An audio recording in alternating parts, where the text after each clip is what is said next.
Ça, c'est toi maintenant et ça, c'est toi après avoir vu la vidéo.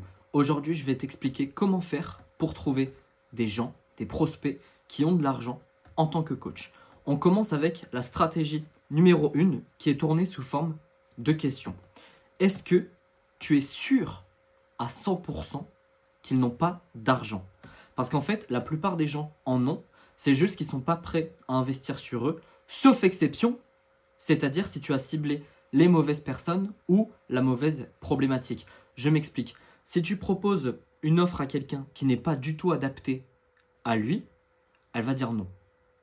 Ok.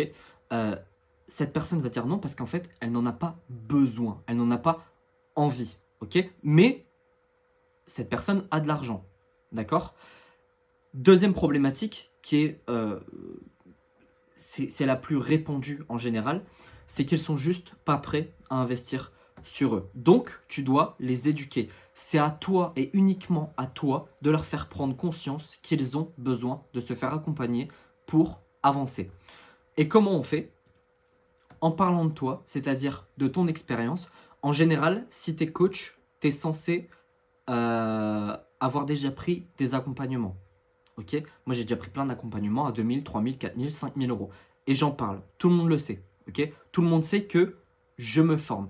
Et ça va rassurer les gens. Parce que investir chez un coach qui ne se fait même pas accompagner, c'est un peu bizarre. Et vouloir que les gens se fassent accompagner alors que nous-mêmes, on n'est pas prêt à investir sur nous, c'est encore plus chelou. D'accord?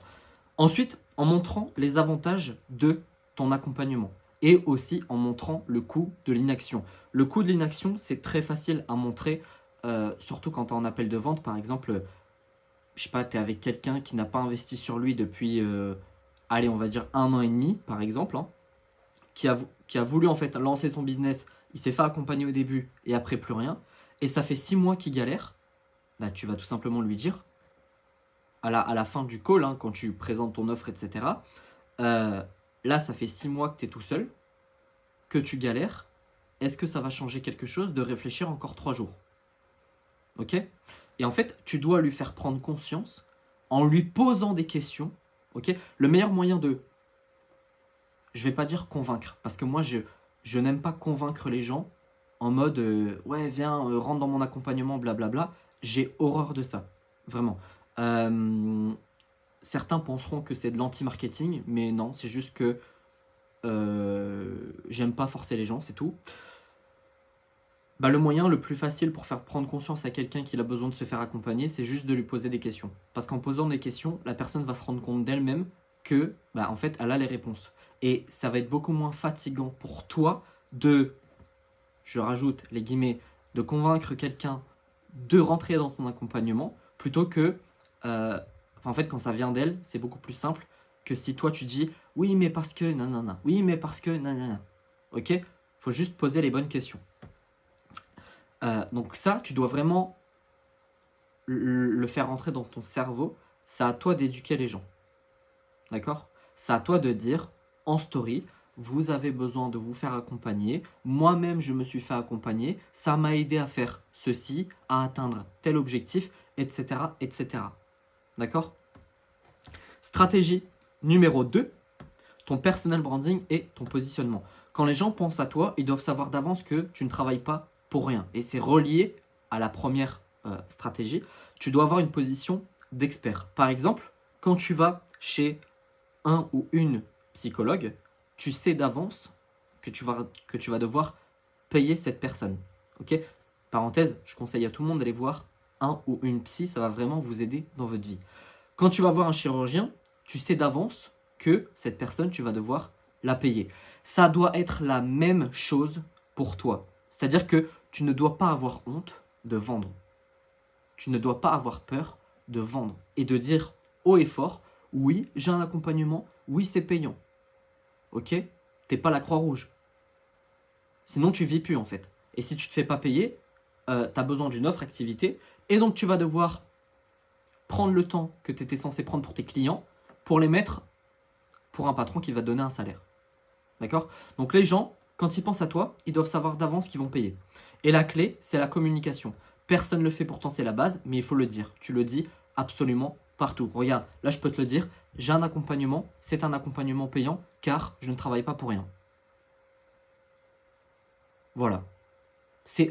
Ça paraît con, hein, mais c'est aussi simple que ça. D'accord? Stratégie numéro 3. Ton offre. Si je te montre une Ferrari, tu sais déjà qu'elle coûte cher. Attention, le prix est relatif par rapport à ta cible. Si tu montres une Ferrari à un mec qui a 10 yachts et 5 villas à Monaco, c'est pas grand chose. C'est comme si toi tu sortais 5 euros. D'accord? Mais euh, quand tu montres. Attends, je vais y venir après, je vais pas tout dire d'un coup. Je te donne mon exemple. Premièrement, je fais du coaching one-to-one. C'est que du coaching personnalisé, c'est pas du coaching de groupe. Et pour moi et pour beaucoup d'autres personnes, le coaching personnalisé a une plus haute valeur perçue que le coaching groupé. En fait, c'est la logique, c'est tout. Mon accompagnement dure plusieurs mois. Je ne peux pas donner un chiffre exact parce que ça va dépendre du profil de la personne que j'ai en face de moi. Donc déjà, les plusieurs mois, je ne vais pas taffer comme un connard avec quelqu'un pendant 6 mois pour rien du tout.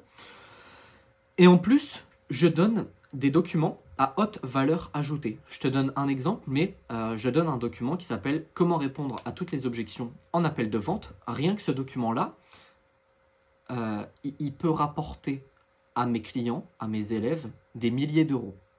Parce que quand, par exemple, tu as, je sais pas moi, sur un mois, tu as pris, je donne des chiffres au hasard, ok, 15 appels, et il y en a 5 qui t'ont sorti des objections, mais tu ne savais pas y répondre. Ben, grâce à ce document, tu vas pouvoir répondre à ces 5 personnes, et sur ces 5 personnes, tu vas peut-être en closer 3. Ok? Si tu vends à 1000 euros, ça te fait déjà gagner 3000 euros. Mon document peut te faire gagner 3000 euros comme ça, juste parce que j'ai fait un document avec toutes les objections et toutes les réponses possibles à ces différentes objections. Rien que ça vaut dans la tête de la personne, je ne sais pas, peut-être 1500, peut-être 2000, peut-être 3000, peut-être 10 000. Ok? Et en fait, la valeur perçue de ton offre doit être inférieure à la valeur réelle. C'est-à-dire que quand tu fais ton pitch, la personne doit se dire « Putain, quand il va me sortir le prix, ça va être genre 6 000 euros. » Et en fait, quand tu sors le prix, c'est, je sais pas, la moitié, 3 000. Et là, la personne va dire « Ah, tout ça pour juste ce prix-là? Incroyable. » Ok? Si tu me suis depuis quelques temps, tu le sais déjà, mais je propose une formation gratuite que j'ai nommée le programme Initiation, dans lequel je te montre comment créer une audience qualifiée en 30 jours sur Instagram. Si tu la prends, tu seras automatiquement ajouté à ma liste email et donc tu recevras un conseil business tous les jours à 18 h. Le lien est dans ma description et dans le premier commentaire épinglé. Je te conseille de mettre en pause la vidéo et de la prendre dès maintenant pour pas l'oublier. Et si tu veux aller plus loin et que tu as besoin de conseils personnalisés, tu peux réserver ton coaching offert de 30 minutes. Je vais répondre à absolument toutes tes questions pour que tu repartes avec le plus de valeur possible. Le lien est également dans ma description. Je te conseille vraiment d'arrêter de rester tout seul dans ton coin parce que... Question, ça fait combien de temps que tu restes tout seul dans ton coin? Première question. Deuxième question, est-ce que tu as réussi à progresser en restant tout seul dans ton coin? Je ne pense pas. Profite de ce coaching offert, il y a très peu de gens qui le font. La plupart des gens qui proposent un coaching offert comme je le fais, le but c'est juste de vendre. Moi je m'en fous. Mon but c'est d'apporter le maximum de valeur. Si tu veux rejoindre mon accompagnement, allons-y. Si tu veux pas, il n'y a aucun souci. C'est pas un appel de vente. D'accord? Stratégie numéro 4. Mise en place de filtres. Et ça, c'est ultra important. Pareil, personne ne le fait. C'est des trucs pas compliqués à mettre en place, hein, tout ce que je viens de dire. Mais il faut le faire. Les 3 filtres qu'on vient de voir. Donc, ta cible, ok, c'était le point numéro 1. Est-ce que tu cibles les bonnes personnes? Est-ce que tu cibles la bonne problématique? Ça, il faut voir si c'est déjà réglé. L'éducation, est-ce que tu éduques les gens? Est-ce que tu leur fais prendre conscience qu'ils ont besoin de se faire accompagner en leur posant des questions? Si ça c'est ok, c'est déjà un bon point. Ensuite, toi, ton personal branding et ton positionnement, est-ce que les gens savent que tu vends un accompagnement? Parce qu'il y a plein de coachs, ils ont tellement peur de vendre qu'ils vont pas le dire. Ok? Donc, est-ce que les gens savent que tu es coach et que tu vends de l'accompagnement?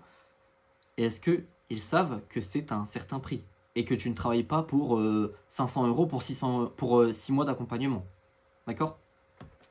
Et ensuite, ton offre, est-ce que ton offre, elle tue? Est-ce que ton offre, elle pète sa mère? Parce que si ce n'est pas le cas, tu dois retravailler dessus. Ok? Et une fois que tu as tout ça, c'est déjà, franchement, 80% du travail de fait. Ensuite, il y a la présélection. Donc là, les MP, les messages privés et ton formulaire. Les MP, ça va être tous les gens que tu vas prospecter ou qui vont venir te parler. Tu vas bien les prévenir que je ne travaille pas pour 1 euro symbolique. Ça, c'est important. La communication, c'est ultra important. Et ton formulaire, par exemple, pour que les gens puissent réserver je sais pas moi, un appel de sélection, un appel de découverte, tu l'appelles comme tu veux. Est-ce que tu as mis une question en mode est-ce que tu es prêt à investir sur toi? Oui, non. Ou alors, si tu es prêt à investir sur toi, quelle somme? 500, 1000, 2000, 3000, etc. etc. Si, en fait, en message privé, la personne te dit ah ouais, en fait, accompagnement, bon, c'est pas pour moi, blablabla, ça dégage, c'est qu'elle n'est pas prête à investir sur elle. Et donc, tu vas devoir encore plus, devoir l'éduquer. Par tes stories, par tes réels, par tes carousels, par tout ce que tu veux. Par tes emails. Ton formulaire, si la personne répond bah non, j'ai pas envie de me faire accompagner. Il y en a qui me le mettent clairement dans le coaching offert dans le formulaire. Ils me disent, et souvent je les refuse parce que c'est des mentalités que moi j'arrive pas, je peux pas. Je suis indépendant, j'apprends tout par moi-même, blablabla. Bullshit. Bullshit. Va faire 5 000 € par mois avec ton business de coaching tout seul, sans avoir de coach, sans avoir d'accompagnement. Bon courage. Va faire 10 000, 15 000, 20 000 tout seul. Bon courage. Ok? Et en plus, c'est des gens qui, c'est ma vision des choses, ont un ego surdimensionné. Ils se prennent pour des gens qui peuvent tout apprendre tout seuls et qui n'ont rien à apprendre des autres. J'ai personnellement horreur de ça. Donc, mise en place de ton formulaire et dans tes MP, tu préviens bien les gens que voilà, tu ne travailles pas pour rien. Stratégie numéro 5, travaille ton mindset, car si tu attires des gens qui n'ont pas d'argent, ce n'est pas de leur faute, c'est de la tienne. Mentalité Yomi Denzel, tout est de ta faute. Ok? Même s'il y a des choses qui ne sont pas de ta faute, on s'en fout. Tu fais comme si c'était de ta faute. Ça va vraiment t'aider dans ta vie si tu arrives à faire ça. Tu dois être capable d'être plus ferme avec ça, je vais le faire après. Avec toi-même et avec eux. C'est-à-dire que, tu vois, tout à l'heure, je t'ai dit, il y a des gens qui n'osent même pas dire qu'ils sont coachs, il y a des gens qui n'osent même pas dire qu'ils ont une offre payante. Le problème vient pas de tes prospects. Hein. Le problème vient de toi. Tu dois être fier de dire, j'aide les gens à atteindre cet objectif précis pour cette somme d'argent. Ou pour une somme d'argent parce que je suis un expert dans mon domaine. Si tu n'as pas d'argent à investir, tu vas travailler, tu te constitues un petit pécule pour investir sur toi. Mais si c'est une question d'envie et tu n'as pas envie, etc., il n'y a pas de souci. Moi, ce que je dis aux gens, c'est le plus important, c'est de se faire accompagner. Que ce soit par moi ou par quelqu'un d'autre, je m'en tape totalement. Mais si tu ne te fais pas accompagner, il n'y a pas de problème. Je vais te renvoyer un message dans 3 mois. Tu n'auras pas avancé d'un pouce. Et je dis même pas ça en mode rejoins mon accompagnement où tu vas être une grosse merde. C'est pas ça que je dis. C'est juste que avec l'expérience que j'ai, je sais d'avance que les gens qui ne se font pas accompagner pour faire croître leur business, ils vont pas avancer. Ils ne vont pas réussir. Ok? Donc, tu dois être capable d'être plus ferme avec toi-même, dans le sens où je me force. Au début, tu vas te forcer. Après, ça va être naturel. Je me force à crier et à clamer haut et fort, je suis coach et je suis payant, ok? Et avec eux, je ne travaille pas pour rien. Exemple, si tout est ok quand tu es en appel de vente, mais que la personne veut investir que 500 € alors que ton offre c'est 6 mois à 3000, et bah tu lui dis ok, je peux m'adapter à toi. Par contre, ce sera un accompagnement de 1 mois et on aura le temps de voir que 15% de tout ce qu'il y a dans mon accompagnement. Est-ce que c'est bon pour toi? Ah oui, mais je répète et je me répète souvent parce que les gens, je peux répéter 15 fois la même chose, il y a des gens qui vont toujours pas le comprendre et pas le mettre dans leur cerveau. Ça m'énerve un petit peu, mais c'est pas négociable en fait. Quand tu vas voir le chirurgien parce que tu te fais opérer de, je sais pas, de n'importe quel organe ou n'importe quelle maladie, le vocabulaire était pas là. Tu dis pas au chirurgien, ouais, tu peux me faire une petite ristourne de 10% s'il te plaît? Bah non, ça ne fonctionne pas comme ça. Toi, tu t'es formé pendant des mois, pendant des années. Tu peux résoudre sa problématique entièrement. Okay, tu peux l'amener du point A, qui est sa situation actuelle, au point B, qui est sa situation désirée. Cette transformation a un coût. Ce n'est pas quelque chose de négociable. Ok? C'est aussi simple que ça. Je fais un récap ultra rapide.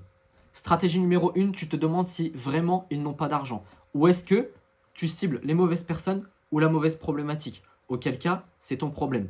Enfin, de toute façon, c'est toujours ton problème. Mais là, c'est un problème beaucoup plus grave. Ça veut dire que si tu continues comme ça pendant 3 mois, tu pourras faire tout ce que je t'ai dit de faire. Si ta cible, c'est pas les bonnes personnes, ou si tu résous une mauvaise problématique, ça va pas marcher. Est-ce qu'ils sont prêts à investir sur eux? Sinon, tu dois les éduquer. Ensuite, il y a toi, ta personne. Ils doivent savoir d'avance que tu ne bosses pas pour rien. La clé, c'est la communication. Tu le dis partout. Ton offre doit être parfaite. Sa valeur perçue doit être inférieure à la valeur. La valeur perçue de ton offre doit être inférieure à la valeur réelle. Supérieure, pardon. Supérieure, sinon ça n'a aucun sens. C'est ça, hein. La valeur perçue de ton offre. Et par exemple, je fais une parenthèse. Le personal branding, c'est toi au naturel. C'est-à-dire que là, je pourrais couper. Je vais quand même corriger, il faut que je le note quelque part. Je vais corriger ce que je dis parce que j'ai l'air d'un con en m'être trompé. Là, ce que je suis en train de faire là, de me corriger en live et tout, il y a plein de gens qui vont le couper ou limite ils vont refaire toutes leurs vidéos. Je m'en fous. C'est naturel. Et je suis naturel. Et en fait, ça fait partie de mon personal branding. Il y a plein de gens qui rejoignent mon accompagnement parce que je suis quelqu'un de direct, parce que je suis naturel. Là, j'ai soif. Si j'avais ma bouteille d'eau, j'aurais bu en pleine vidéo. Je m'en fous. Et en fait, il y a des gens qui kiffent ça, que je sois naturel. Mais si c'est pas ton délire, ne le fais pas. Ok? Mais c'était juste un petit point personal branding en mode ne sois pas une autre personne. Et donc, la valeur perçue de ton offre doit être supérieure à la valeur réelle. Oui, dans ce sens-là, ça va beaucoup mieux. En plus, quand j'ai fait mon script, je me suis dit, attends, c'est bien ça et tout. Oui, c'est ça. Et j'ai marqué n'importe quoi. Mais en effet, forcément, la valeur perçue, ça doit être genre 6000. Et la valeur réelle, ça doit être genre 3000. Ensuite, tu mets en place tes filtres. Donc, les filtres, c'est les 3 stratégies qu'on a vues. Ensuite, tu mets 2 filtres supplémentaires dans tes messages privés et dans ton formulaire.